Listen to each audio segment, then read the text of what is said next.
Assalamualaikum warahmatullahi wabarakatuh. Nah, kali ini kita masuk di pembahasan yang ketiga dari buku Sapiens. Setelah pertama kita membahas tentang revolusi kognitif, terus kedua kita membahas tentang revolusi pertanian. Ada sekitar 4 subbab plus 4 subbab, total 8 subbab. Nah, sekarang kita masuk ke bab yang ketiga, ada 5 subbab.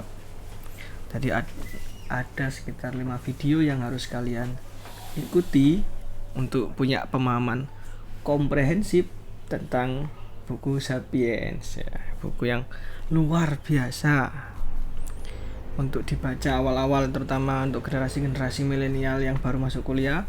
Ini buku luar biasa. Nah, ada yang mengatakan ini tidak luar biasa karena buku ya untuk mahasiswa awal, ada yang bilang begitu, ya terserah, tapi untuk menghargai penulis ya kita bilang luar biasa ya, dan memberi doa juga sekalian. Terus di bab yang ketiga ini kita membahas tentang persatuan umat manusia. Judul bab 3-nya persatuan umat manusia. Ada 5 subbab. Yang pertama, anak panah sejarah, sebab pertama. Sebab kedua, harum uang. Sebab ketiga, visi imperial. Sebab keempat, hukum agama. Sebab kelima, rahasia keberhasilan. Seperti yang saya bilang kemarin, sebenarnya skema dari penjelasan Yuval tidak pernah keluar dari 3 revolusi ya, untuk menjelaskan Sapiens ini. Revolusi kognitif, pertanian, sama revolusi saintifik atau revolusi sains. Nah, untuk subbab keempat ini secara khusus tidak membahas revolusi tertentu dari 3 itu, tapi ini membahas peralihan dari revolusi pertanian menuju revolusi saintifik yang akan dibahas di bab keempat. Nah, ini menarik karena antara revolusi pertanian sampai revolusi sains itu kan tercipta sebuah peradaban kan, dari orang yang bercocok tanam gitu ya, bercocok tanam, terus terlahirlah kebudayaan waktu luang gitu ya, atau kebiasaan di luar kerja, terus menghasilkan puisi, menghasilkan musik. Nah, dari waktu luang itu terus menciptakan sebuah peranata sosial dalam skop yang kecil, terus membesar. Kehidupan masyarakat purba yang mulai kompleks dari yang awalnya sederhana, berburu saja, meramu, kini sekarang sudah sedenter, bercocok tanam. Nah, nanti yang bercocok tanam ini kan menjadi satu society masyarakat yang kecil, membesar, akhirnya menjadi masyarakat yang luas, jadi masyarakat, bahkan menjadi imperium nanti ya, unitas. Ada gagasan tentang unitas ini, sampai kemudian nanti disambung dengan bab tentang revolusi sains. Nah, ini membahas tentang usaha dari ras Homo sapiens, manusia sekarang ini, dalam menciptakan sebuah unitas gitu, unity atau universalitas hubungan manusia gitu.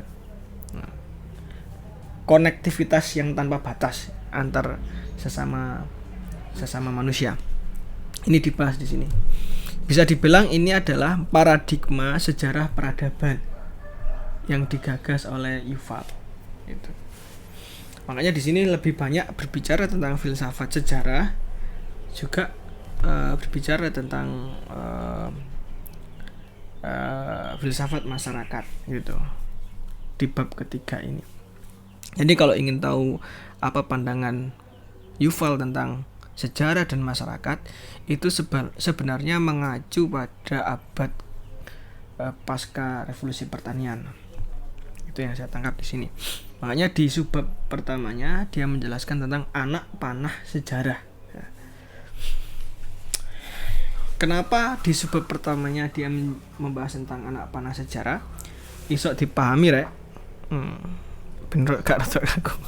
Iso dipahami bahwa Karena ketika kita ngomong sejarah kan, pikiran kita kan, kebiasaan kita selalu dimulai dari tulisan. Jadi misal akhirnya sejarah dibagi menjadi dua, misal pra sejarah sama sejarah kan. Pra sejarah itu adalah sejarah yang pada waktu itu manusia belum mengenal tulisan. Rata-rata kan begitu. Sejarah itu manusia yang sudah mengenal tulisan. Atau kalau pembagian lebih modern ada yang sejarah dan nirleka. Itu. Tapi biasanya orang-orang yang menyebut nirleka itu ada pada pembahasan arkeologis ya, atau paleontologi dan lain sebagainya.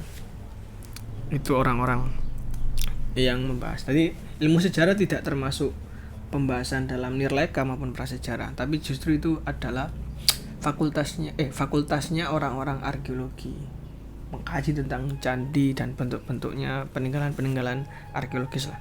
Sejarah biasanya disibukkan dengan teks. Nah, anak panah sejarah itu dimulai berarti paradigmanya sejak manusia mengenal tulisan. Nah, seperti yang dibahas kemarin, adanya decoding atau coding ya, simbol ya. Simbol yang diucapkan secara verbal oleh manusia-manusia purba itu kan akhirnya menciptakan banyak sekali variasi. Aktivitas manusia purba dulu kan sangat banyak toh. Karena fiksi yang berkembang akhirnya dia menciptakan banyak simbol dari aktivitasnya itu. Misal dia mulai menamai uang gitu kan. Jadi akhirnya karena banyak simbol, akhirnya banyak ingatan yang harus dihafalkan. Karena kapasitas otak itu tidak cukup untuk menampung seluruh ingatan itu, maka dibuatlah bahasa gitu kan. Dibuatlah tulisan untuk meregister, misal ini di sini ada kambing di wilayah gurun ini, misal ditulis jumlahnya berapa. Dulu mungkin dengan daun, sekarang lebih kompleks menjadi tulisan. Nah, ini pada subbab ketiga ini, ini sudah manusia sudah mengenal tulisan ke yang lebih kompleks. Ingatan manusia tidak lagi banyak diingat melalui akal ya, karena akal terlalu sedikit tidak bisa mengingat seluruhnya. Makanya dia ciptakan tulisan supaya apa yang tidak bisa diingat oleh akal disimpan melalui arsip gitu.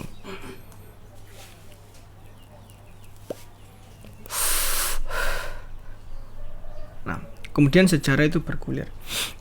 Nah, ternyata kepentingan manusia dalam menulis arsip itu tidak hanya berusaha untuk meregister hal-hal yang kecil, misal mengumpulkan bahan-bahan makanan atau mengumpulkan jumlah pengeluaran atau pemasukan belanja, atau mencatat barang-barang yang dimilikinya, ada meja, ada kursi dan lain sebagainya. Tetapi sejarah yang dicatat itu adalah sejarah politik, sejarah tentang fiksi.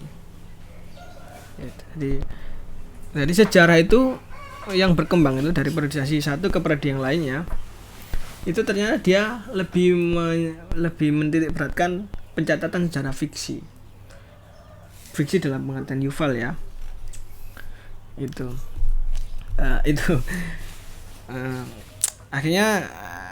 Akhirnya sejarah itu seolah-olah dari perjalanannya akhirnya ada semacam visi ideologis gitu kan. Makanya ada istilah sejarah itu ditulis oleh pemenang. Itu kan berarti kan berhubungan dengan model bermasyarakat tertentu yang diinginkan oleh sekelompok masyarakat supaya dipertahankan kan. Itu.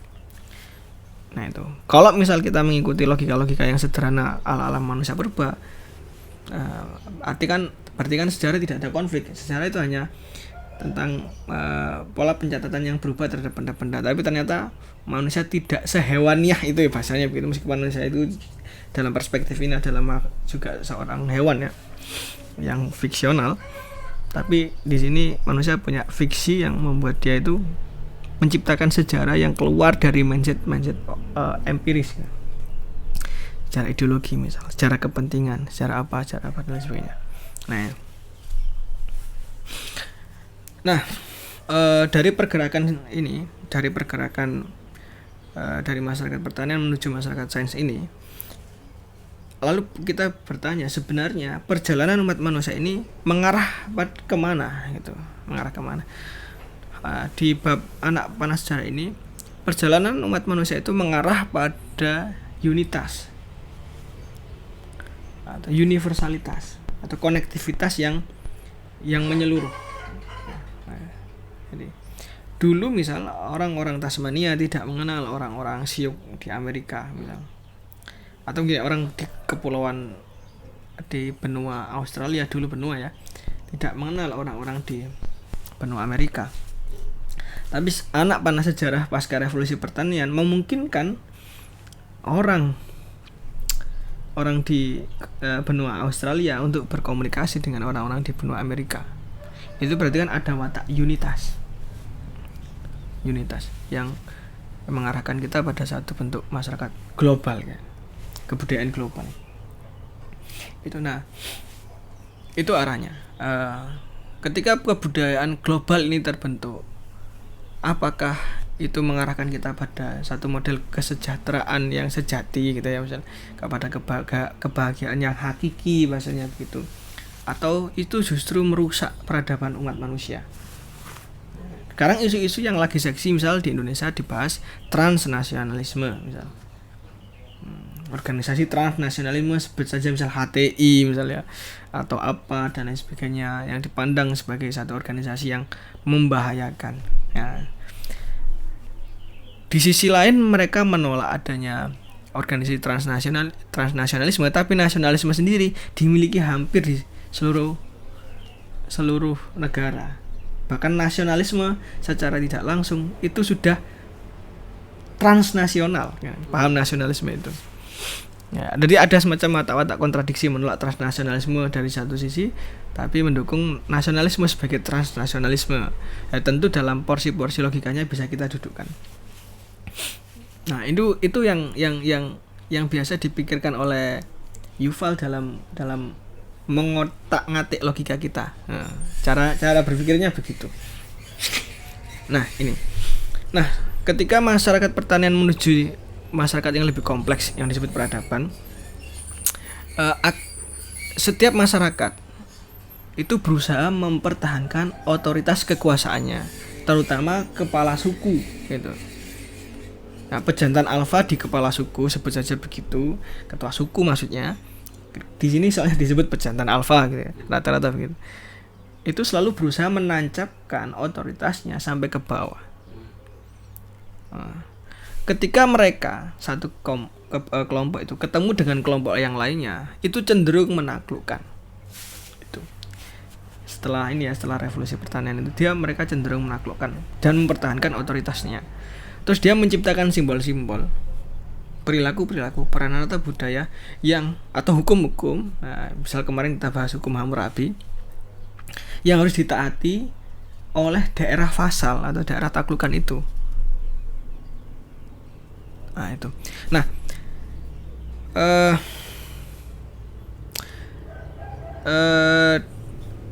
akhirnya hukum-hukum itu awalnya melembaga, tidak menjadi satu yang kita kenal sebagai hukum positif hari ini ya. Itu melembaga melalui mitos-mitos atau mitologi, melalui cerita-cerita, melalui larangan-larangan. Nah, terus atau di sini disebut sebagai naluri yang harus ditaati.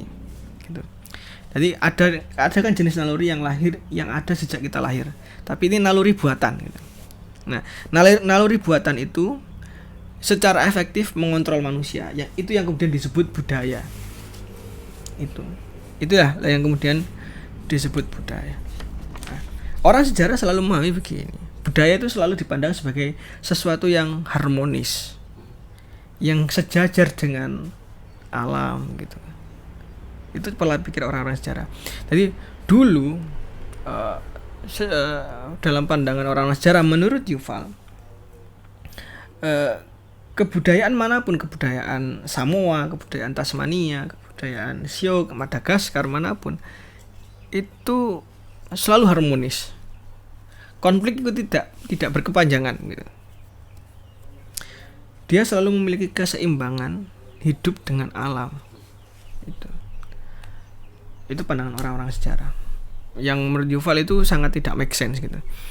Padahal tidak begitu. Kalau menurut orang-orang antropologi, menurut Yuval, justru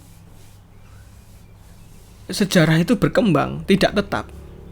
Artinya tidak ada harmonitas dalam kebudayaan gitu. Apalagi kebudayaan, perilaku budaya dalam satu masyarakat itu juga pasti mengalami perubahan.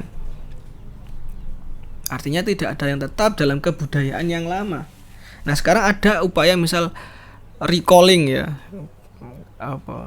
back to nature misalnya, masih kembali ke budaya asal gitu.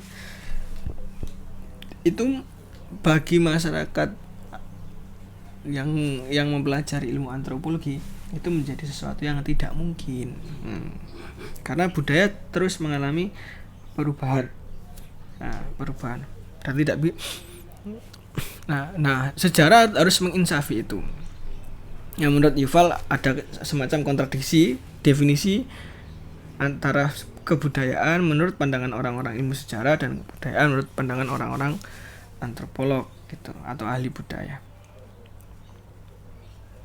Nah, bagi orang-orang, tapi Yuval ini meminjam atau lebih mengafirmasi pendapatnya orang-orang antropolog. Nah, bagi antropolog, kebudayaan itu kan hasil dari otoritas pejantan alfa ya, otoritas masyarakat yang mendominasi satu struktur masyarakat. Maka kebudayaan itu adalah sebuah peranata yang di dalamnya itu berisi tentang aturan-aturan yang tidak ingin dibantah, tapi selalu saja ada yang ingin berusaha keluar dari kebudayaan, sehingga kebudayaan dipandang sebagai sesuatu yang bersifat kontradiksi gitu. Di sisi lain, kebudayaan itu membuat satu masyarakat itu seimbang ya, bahasanya membuat masyarakat itu terhubung satu sama lain dengan satu simbol, misal nyadran gitu ya, misal dengan satu simbol budaya pakai batik gitu ya, atau pergi kemana, ziarah apa dan lain sebagainya itu ya. Tapi di sisi lain, kebudayaan senantiasa berupaya merepresi bentuk-bentuk kontradiksi yang berusaha mengkritik dirinya. Makanya kebudayaan tercipta untuk mendamaikan kontradiksi-kontradiksi gitu.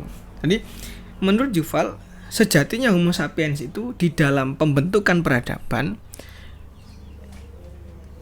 naluriahnya adalah melakukan kontradiksi gitu. Kalau dalam istilahnya Marxisme,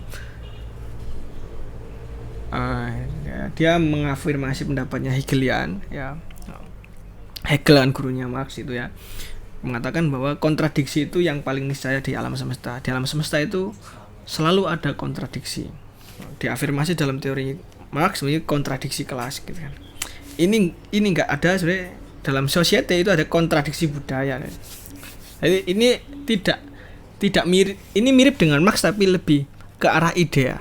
Kalau ini si Yuval ini, kalau Marx itu kan kontradiksi kelas kan, lebih idealis. Kalau ini lebih realistis menurut saya. Nanti bisa kita omongkan mungkin di sesi-sesi yang lain tentang membahas tentang Marx ini. Jadi budaya menurut Yuval adalah sebuah sistem yang digunakan untuk mendamaikan kontradiksi-kontradiksi yang terjadi di masyarakat. Tapi kontradiksi itu akan terus berjalan ya, akan terus ada sejauh ada ekses kebudayaan, pengetahuan baru yang muncul di masyarakat. Nah, biasanya kebudayaan itu tidak bisa membendung itu. Misalnya saja di zaman Eropa Pertengahan, perpindahan antara masa kesatrian atau kekerajaan menjadi gereja gitu kan. Jadi ada semacam watak intelektualisme yang tidak bisa membendung kebudayaan, karena kebudayaan dianggap lebih tidak perkasa daripada kontradiksi kebudayaan. Tapi munculnya kontradiksi itu melalui cara berpikir bebas itu ya, itu nanti juga akan membentuk satu kebudayaan baru. Jadi proses kebudayaan itu menurut Yuval itu begitu. Dari satu budaya pindah ke yang lainnya karena ada pertanyaan-pertanyaan kritis terhadap kebudayaan, tapi menjebak manusia tiba pada satu kebudayaan yang lainnya. Nah, kontradiksi ini dalam umat manusia tidak pernah terselesaikan sepenuhnya. Dan sepertinya niscaya tidak terselesaikan. Pasti tidak terselesaikan. Nah, kalau ada orang yang kolot terhadap ingin berusaha mempertahankan otoritas kebudayaannya, maka yang terjadi adalah peperangan. Stigma tentang otoritarianisme, stigma tentang dominasi, kan? Totaliter atau otoriter gitu kan. Contohnya saja misal perang salib gitu kan. Jadi semacam ada orang yang kolot mempertahankan kebudayaannya, tidak ingin membuka satu arus diskusi dengan kebudayaan yang lainnya, akhirnya terjadi perang gitu. Hari ini juga pun begitu gitu. Tapi kalau mengalir saja dan lain sebagainya, itu tidak mungkin terjadi perang besar, misal perang dunia 1, perang dunia 2, itu karena ada benturan budaya yang otoritasnya berusaha mempertahankan keyakinannya, tidak mengambil jalan realistik ya. Itu. Nah, menariknya begini, Yuval tidak membedakan antara tradisionalisme dengan modernisme. Tradisionalisme dan modernisme menurut Yuval, menurut saya yang saya baca dari bukunya, itu sama-sama bernuansa fiksional gitu.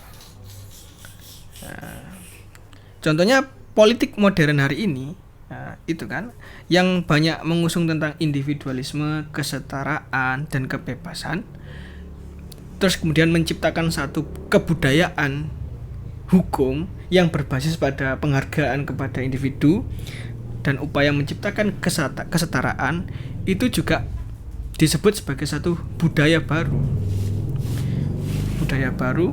yang memenangkan dirinya atas kebudayaan yang lama yang lebih bersifat monarkis gitu. Nah, kebudayaan yang baru ini merepresi satu bentuk kebudayaan yang bersifat kontradiksi dengan dirinya. Misal yang lebih organik ya. Misal masyarakat yang tidak terjamah oleh isu-isu kesetaraan, isu-isu kebebasan atau isu-isu individualisme. Misal masyarakat dari pulau A, misal dalam tulisannya banyak itu kan tulisan-tulisan seorang antropolog ini, Jared Diamond misal. Maka mereka akan distigma dengan nilai-nilai masyarakat modern dianggap sebagai orang yang kolot gitu. Jadi kebudayaan ini adalah satu fiksi yang diciptakan masyarakat hari ini ya, yang kemudian kita sebut sebagai kebudayaan demokratis ini ya, satu fiksi yang tetap tidak bisa dipisahkan dari unsur-unsur mendominasi masyarakat lainnya. Misalnya saja, misal kalian ingin dia mencontohkan bukunya Charles Dickens misal, abad ke-19, di samping orang mengusung tentang liberalisme orang-orang Eropa di Perancis maupun dimanapun, tetap saja mereka mencampakkan keluarga-keluarga yang miskin, yang gagal membayar listrik dan lain sebagainya. Pemerintah kita, ayo kita toleransi, kebebasan dan lain sebagainya. Tapi ya uang tetap disunat apa gitu. Kekayaan hanya untuk segelintir orang. Ya, gitu. Jadi tidak, itu istilah-istilah semu yang sebenarnya dikontrol oleh elit global. Bahasanya gitulah. Tadi di sini disebut elit politik, elit yang memerintah pada saat itu.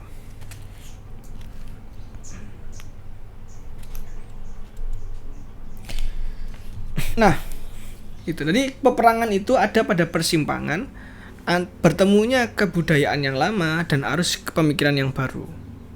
Kegagalan dalam menyelaraskan antara kebudayaan lama dan arus pemikiran yang baru terhadap kebudayaan ya, akan menghasilkan kegagalan penyelarasan. Kegagalan penyelarasan inilah yang kemudian disebut sebagai peperangan. Jadi peperangan ini adalah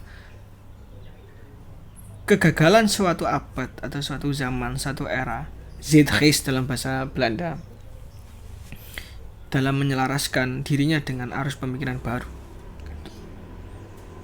Termasuk nanti kita akan berhadapan pada gelombang menurut Yuval ketika kemerdekaan, kesetaraan di-challenge dengan unitas, dengan transnasionalisme, dengan globalis, bahasane Bosman Mardigu.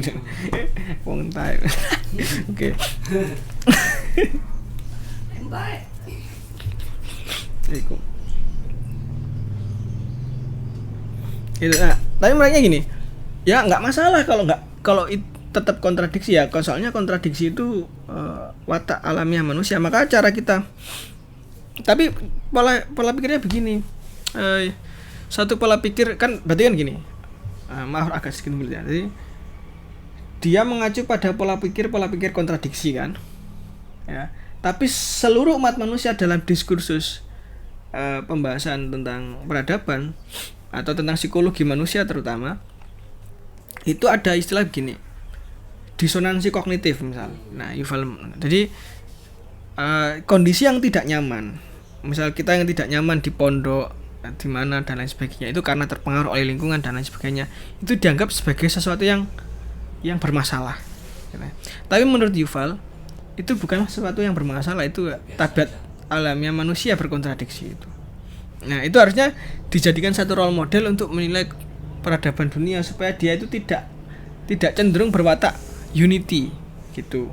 Yang kemungkinan disonansi di gimana? Peradabannya itu ya. Justru ketika ada unitas itu menciptakan disonansi yang penindasan. Jadi ada kelompok minoritas yang benar-benar diabaikan dengan jumlah yang lebih banyak daripada dulu. Misal di satu komunitas tertentu mungkin hanya, misal kita satu keluarga, satu komunitas misal 100 orang, mungkin disonansi itu terjadi pada 2-3 orang misalnya yang tidak nyaman.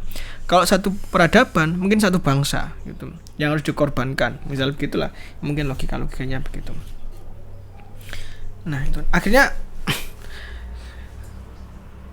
ketika kita memahami bahwa kebudayaan manusia itu terus berubah, berarti kan sebenarnya sejarah ini harus diarahkan kemana gitu. Ketika kita belajar sejarah, apakah benar sejarah itu memiliki arah ya? Benar salahnya kita nggak tahu tadi. Apakah benar sejarah memiliki arah? Dalam pengertian Yuval, faktanya ketika orang sudah berbicara sejarah, orang itu memang selalu berusaha mengarahkan sejarah. Sejarah tidak pernah memiliki satu riwayat yang adil, benar-benar adil. Mustahil bagi seorang Yuval dalam memahami itu. Karena ketika kita sudah menyatakan sejarah, maka sejarah itu menjadi hak milik suatu bangsa. Nah, akhirnya sejarah selalu memiliki arah. Tapi arah ini tidak lantas kemudian mengarahkan manusia pada filsafat arah sejarah, bukan, tapi lebih pada satu pagelaran konflik gitu yang tak berkesudahan.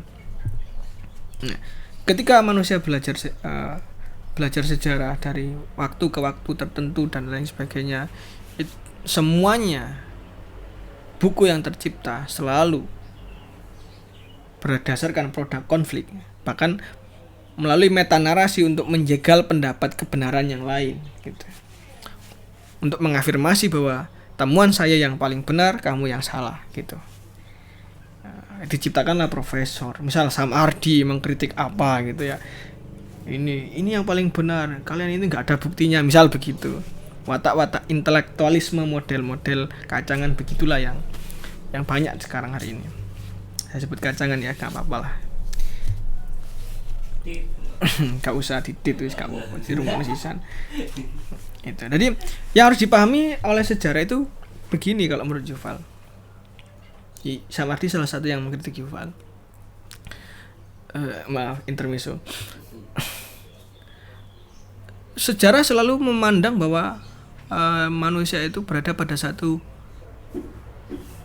masyarakat global gitu kan. Seolah-olah begitu. Dengan logikanya, metodologinya juga metodologi global, misalnya positivisme ala Inggris apa dan lain sebagainya. Padahal harusnya yang dipikirkan adalah ada satu bagian masyarakat yang tidak dihuni oleh sejarah. Itu gimana itu caranya mengimajinasikan? Ada satu bagian masyarakat yang tidak dihuni oleh sejarah. Karena sejarah sendiri kan lahir dari terminologi orang-orang kolonial misal. Maka ada satu bagian dari masyarakat yang tidak dihuni oleh sejarah orang-orang kolonial. Gitu. Jadi misal begini, kita apa fungsinya mempelajari sejarah penemuan benua Amerika misalnya itu kan berarti sejarah yang dihuni oleh orang-orang Eropa, tapi tidak bagi manusia lokal, itu bukan sejarah mereka. Jadi selalu ada kejutan-kejutan dalam masyarakat ya, dunia misal dunia ocean, dunia Australia, dunia Andes, dunia Mesoamerika itu tidak pernah bertemu.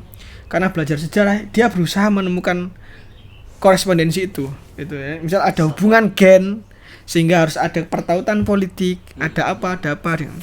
Itu yang membuat menurut Yuval sejarah kalau tidak bisa dilepaskan dari unsur-unsur fiksionalnya, unsur-unsur intelektualismenya bahkan, itu pasti tidak akan berguna.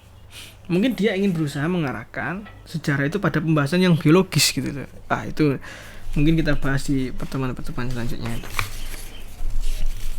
Nah, menjadi sangat rumit ya, ditambah lagi ketika sejarah membahas sesuatu yang otentik itu seperti apa.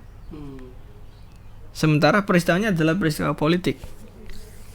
Itu malah membuat kita menjadi semakin pusing menurut Yuval. Jadi arah dari sejarah itu sebenarnya berusaha untuk memfasilitasi visi global. Jadi begini caranya melihat. Kita nggak bisa melihat periode sejarah itu 10 tahun atau 100 tahun. Harus melihat itu dalam jangka waktu 1000 tahun menurut Yuval. Kalau kita lihat 10 sampai 100 tahun, kita nggak akan mengerti skema visi globalnya. Nah, bantah-bantahan terhadap sejarah itu semakin mengafirmasi sejarah ingin mendialogkan komunitas masyarakat Homo sapiens untuk memiliki visi global. Saling berbantahan, mendebatkan tentang aku dan dia atau kita dan mereka. Gitu. Jadi sejarah awal itu lahir dari dikotomi kita dan mereka menurut Yuval. Lalu kita menaklukkan mereka sehingga menjadi kita yang baru. Misal begini, kita mewakili satu identitas Islam.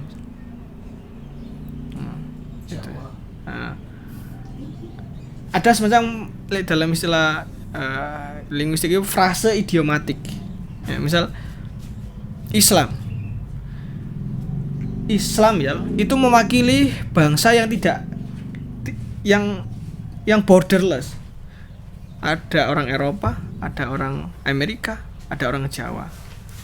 Tapi dengan diikat dengan visi global yang namanya Islam, ataupun Kristen, ataupun Hindu, ataupun Buddha, maka mereka bisa menyebut kita Islam, mereka bukan. Nanti lama-lama akan menciptakan satu benturan yang baru, akhirnya menghasilkan satu visi global.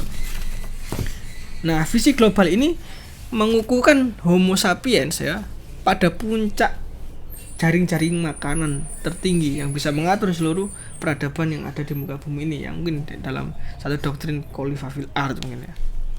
Nah, visi global ini yang kemudian menurut Yuval tidak lantas menjadi hal yang menarik gitu, karena pasti ada satu hal-hal kecil yang diabaikan.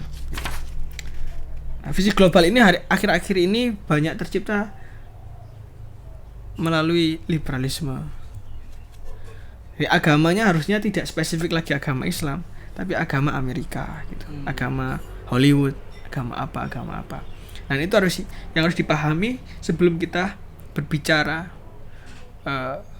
realitas fiksional yang dalam pandangan orang-orang sains atau orang-orang laborat itu. Nah, akhirnya terakhir ya, ada satu iklim dalam kehidupan sosial yang terbelenggu oleh ide kebebasan, tapi di sisi lain biologi dengan ilmu pastinya ya, saintifik dengan ilmu pastinya berusaha merusak rencana itu menurut Yuval itu. Akhirnya benturan budaya lagi.